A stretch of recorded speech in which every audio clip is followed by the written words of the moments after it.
un des principaux aspects en relation avec le désir de Dieu de revenir à Sion et que nous voyons dans le psaume 122. C'est là que montent les tribus de l'Éternel, un témoignage à Israël. C'est un peuple dans Sion pour un témoignage, non pas pour les perdus dans ce cas, mais pour Israël. Il ira au-delà d'Israël pour les perdus. C'est la méthode de Dieu de partir du centre vers la circonférence, pour aller au-delà de Sion, pour Israël et jusqu'aux nations.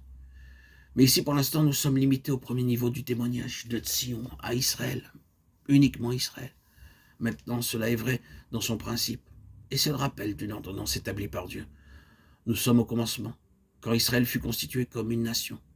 Vous devez seulement regarder un passage dans le livre du Deutéronome 3 fois par année. Tous les hommes d'entre vous se présenteront devant l'Éternel, ton Dieu, dans le lieu qu'il choisira, à la fête des pains sans levain, à la fête des semaines et à la fête des tabernacles. On ne paraîtra point devant l'Éternel les mains vides. Deutéronome 16, 16. Maintenant, vous seriez dans l'erreur, bien sûr, si vous lisiez ce passage dans le psaume 122, pour dire que tout Israël allait jusqu'à Jérusalem 3 fois dans l'année, ou même une fois dans l'année.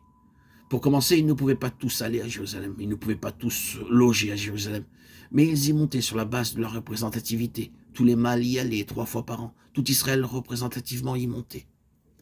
Ils y venaient bien sûr pour un merveilleux renouvellement de l'accomplissement de l'amour de Dieu. Comment cela?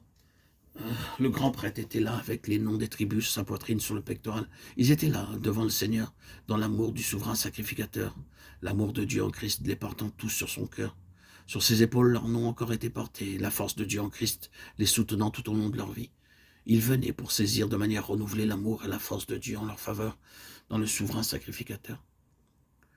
Nous ne pouvons pas aborder tout ce qui se passait à Sion quand ils y montaient. Mais nous avons un petit aperçu de cela quand des confins de la terre, des lieux difficiles, des contrées spirituellement froides, nous sommes rassemblés comme eux et que nous goûtons l'amour et la puissance de Dieu et que nous ressentons de nouveau l'unité du peuple du Seigneur. Quand nous sommes séparés, nous pensons être les seuls chrétiens sur terre. Parfois, nous pensons comme Élie, je suis resté moi seul et il cherche à m'ôter la vie. 1 Roi 19, 14. Mais quand nous sommes ensemble, toutes ces choses qui ne sont pas vraies s'en vont et les véritables sont renforcées. Alors, tout est pour le mieux. Ils y venaient 3 fois dans l'année en ayant ce caractère représentatif. Et ils rapportaient pour tout Israël les biens de Sion en témoignage pour Israël. Mon propos, c'est justement de voir qu'ils étaient un groupe représentatif dans Sion, représentatif dans le domaine du témoignage. Une petite compagnie au sein du peuple parvenait à saisir ce que Sion représentait, et cette compagnie avait un témoignage pour tout le reste du peuple du Seigneur. Quand vous saisissez cela, vous pouvez voir une des manières souveraines de Dieu d'agir.